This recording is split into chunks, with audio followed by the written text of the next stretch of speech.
কাজ তো করতে হবে স্যার। এতগুলো টাকা দেনা আপনার কাছে, কাজ না করলে কি করে চলবে বলুন? ঠিকই তো, রাইট? আপনি টেনশন করবেন না, একদম টেনশন করবেন না। আমরা দুজনে কালকে ঠিক সময় আপনার অফিসে পৌঁছে যাব। আমি অফিসে আমি আমি কি করে অফিসে যাব?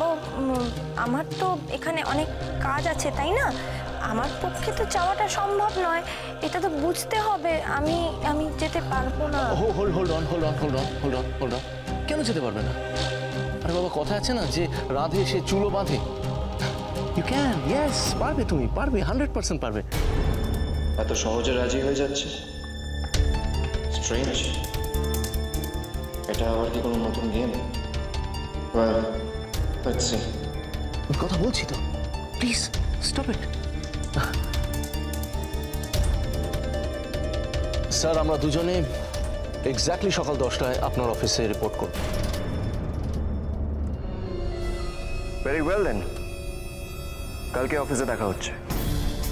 এন্ড ম্যাডাম, অফিসে টাইমে ঢোকার কথাটা যেন মাথায় থাকে। Good night, see you guys tomorrow.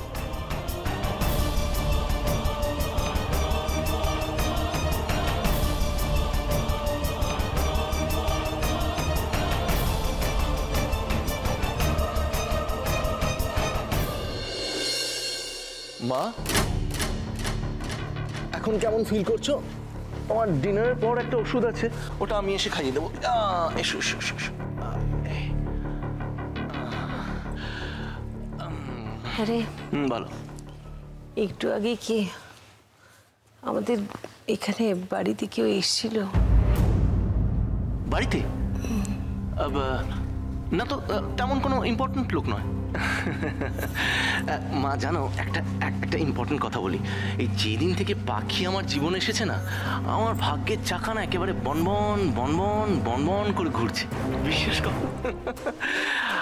তোমাকে বলেছিলাম না মা, ওই আমাদের অফিসে একটু প্রবলেম চলছে, ওই টাকা পয়সা নিয়ে আর কি, একটু ধার দেনার মধ্যে একটু ডুবেছিলাম। তো সেখান থেকে বেরোনোর জন্য তুমি বিশ্বাস করবে না, একটা ঘটনা ঘটেছে।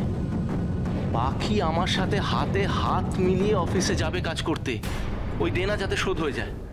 কিন্তু আপনি অরণ্যবাবুর কথা রাজি হলেন কেন? আপনি তো নিজেই চান যে আমি ওনার থেকে দূরে থাকি, তাহলে আজ আজ হঠাৎ কি হলো? আপনি কি জানেন না যে আমি ওনার সামনে গেলে